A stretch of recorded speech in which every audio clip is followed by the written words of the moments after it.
Is Baron J67 with LV1 Gaming, and today I am here to talk about the Xbox Developer Direct, the 2024. It showed off, I think we got to look at like 5 studios. Well, the 5th one was a surprise one, but which was pretty dope. But let's just go through it and then I'll give my overall thoughts about it. So it started off with Avowed, which was a dope way to set it off. This is a game that I know for me, I've been waiting a while to see a little more into it. I'm still in shock about how much more colorful the game is than what the initial release trailer was. And if you go back and look at the comparison, one looked a little more like darker Skyrim, but now it looks like a vibrant colored, wow. But it looks a little more New World-ish, which isn't a bad thing. Once again, this isn't bad. It's a shock. I thought it was going to be it's probably still, obviously it's a grim world, but it's just very bright and vibrant in color. So it's kind of weird, but still cool, and I'm excited to play. And then they have pistols, flintlock pistols, which means there's a chance for flintlock rifles. I mean, why not? Why would it just be pistols? And I could see a musket or something out there, or a blunderbuss. But I did not expect to see guns in Avowed. So we got guns, we got magic, we got wands, battle axes, infected bears, lizard people. Like, it's a lot going on. And then they had the infamous hairstyle. You guys, if you know, you know. The hairstyle. It's in Avowed as well, so that's how you know it's a Game of the Year contender. The water looked fan-freaking-tastic. Of course, it's coming to Game Pass, so a lot of people are going to be able to get hands on it without spending any extra money and give it a chance. But I mean, it's Obsidian. Come on, like, they make RPGs. It's what they do. I'm excited for it. I truly was not expecting to see guns in this world. That was like the last thing I ever expected to see. But it looked pretty cool. Maybe we'll see pirates, like legitimate, ship battles. Or you're on a ship battling, not ship battle. I don't want to be captaining a ship, but I don't know. When I think flintlock pistols, for some reason, I just imagine pirates, especially with the coastal area they were showing. Beside the point, moving on. Going forward, then it jumped into, we got about like 9 minutes of Hellblade 2 Senua's Saga. We got an official release date, May 21st, 2024. I was surprised. There were some big surprises. One, they basically said that the game is going to be a similar length to the first one, which isn't a bad thing. Like, that's not a bad thing, because I believe the first one was like 10, 12 hours, depending on how you played it. I didn't finish it, but I know a lot of people did, and that's around the time I kept seeing bounced around with that game.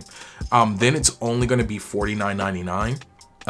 Actually, let me make sure that, because I want to make sure I'm not butchering that information.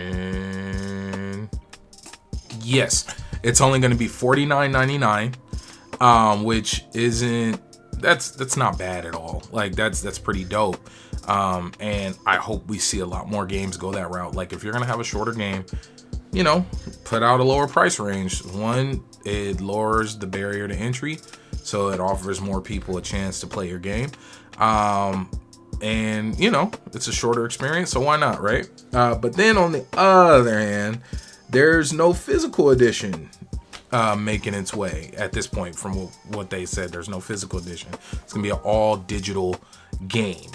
So this being an all digital game, this is obviously a sign of the times. We have. This is going to be a potential, Game of the Year nominee. Like, all jokes aside, it stands a chance just based off the hype leading up to it, the reception of the first game. I could, obviously anything can happen, but I could see Hellblade 2 being a Game of the Year contender based on, how things have been going and how people are excited for it and how many people are truly looking forward to playing it, right? But if let's say that happens. It's a Game of the Year contender. This will be the second Game of the Year contender that doesn't have any planned future to release a physical edition. Now, of course, Larian Studios is releasing a physical edition, from what I understand. And correct me if I'm wrong, but I did believe they were releasing a physical edition of Baldur's Gate 3. But we're not here to talk about that. We're here to talk about Xbox. It's just, this is a sign of the times. Like, big name game, digital only. A lot of it's obviously the future, but I'm not here to talk about that. But that was something that kind of hit me the wrong way.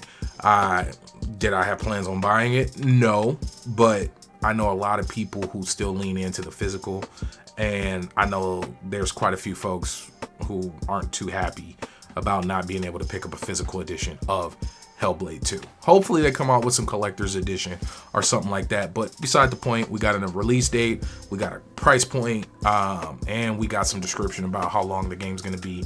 So yeah, and then moving forward, so then there was a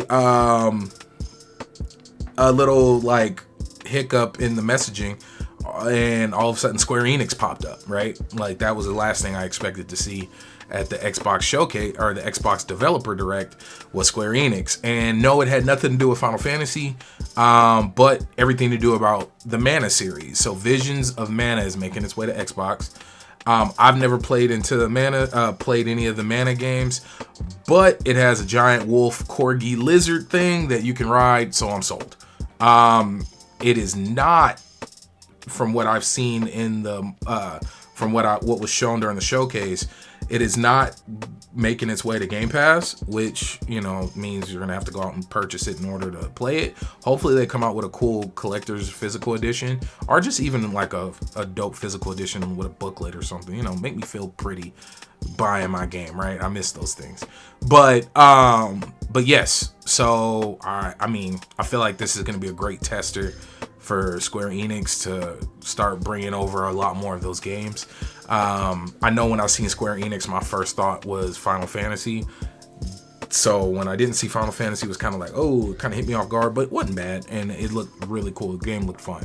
I didn't see a release date. I think I just seen like summer 2024, but do release dates even matter? No, I'll do that towards the end. But yeah, so not coming to Game Pass, has a giant corgi wolf lizard thing that you can ride, and Square Enix is clearly investing time into Xbox because they're part of their showcase and it had their developers there.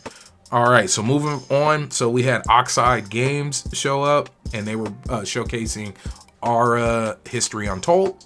It's a 4X strategy game that will be on PC and PC Game Pass, releasing sometime in the fall 2024. It looked pretty cool. What caught my eye about it was the fact that they implemented a crafting system that's like a nationwide crafting.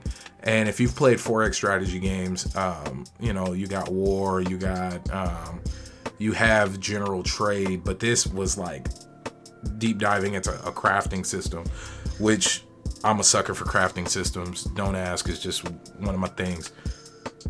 It looked pretty cool. Something I'm definitely going to check out. So, it looked like it had Civilization vibes. And if you're playing those type of games like Civ, this is something you should probably check out. And then, of course, the game of the hour, the one that everybody's been talking about, Machine Games, Indiana Jones, and the Great Circle. First and foremost, this game is first person. And I seen somebody online made a joke. I wish I remembered who it was. You got the company who made games where you punch Nazis in the face, making a game about punching Nazis in the face. That's what we're getting, and it's so dope because it's Indiana Jones. They got Troy Baker, who sounds a lot like Indiana Jones, and they actually have the Harrison Ford design. So it looks like Harrison Ford. It looks like the Indiana Jones that we grew up knowing. And it takes place in between Raiders of the Lost Ark. And so yes, the game takes place sometime after Raiders of the Lost Ark. And you're going to be using your whip to kick Nazi butt. Like, come on. That's what's so dope, right? Like, that was the big thing for, like, are you going to be using the whip? Like, how are they going to work that in? And I know a lot of people were expecting third person experience. I really didn't. Not from who was making it. Like, once I heard Machine Games, the people who made Wolfenstein and whatnot, once I heard that they made the game, I just automatically just assumed it was going to be first person. I wondered how it was going to work, but seeing the little bit of gameplay they did show and how they showed the story beats and then the few moments that they jumped out to third person, it looked pretty cool. And then the trailer and the gameplay looked dope. I'm kind of excited for this. They said sometime in 2024, so I don't know if that means a couple months. I don't know if that means the end of the year. But overall, right, looking at how this showcase went, it was only one game that got a street date, and in a world where Halo Infinite and Starfield got delayed, street dates really don't, I guess they don't mean as much as they used to, but I still like them. I still like street dates. I still like that pinpoint moment. Now, of course, I'm talking like I don't have a backlog the size of this room to play. But I don't know. I just, that was the one knock with this showcase, if I had to point one out, was the fact that only one of the 5 games shown had an official date. Everything else had a time frame and a window.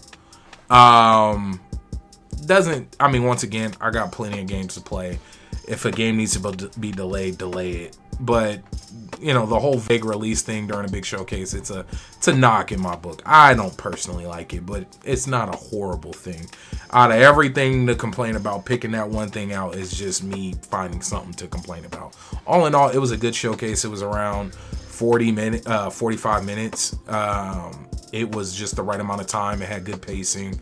They got to the point it was cool seeing the directors talk about their work and clearly show their love for what they made. It was a lot of gameplay shown. That was a huge thing. It was a lot of gameplay. And so, yeah, all in all, it was a good showcase. Good Xbox developer direct. Maybe we'll get more release dates and hopefully we get some physical editions of these games. Yeah. I'm Baron J67. Tell me below what you guys thought of the developer direct. Did you enjoy it? Did you like the games that were showcased? Did you feel like we should have seen more, less? How'd you guys feel about the actual release dates? Let me know below and let's continue the conversation down there. But yeah, much love. Get all your news from lv1gaming.com. Peace.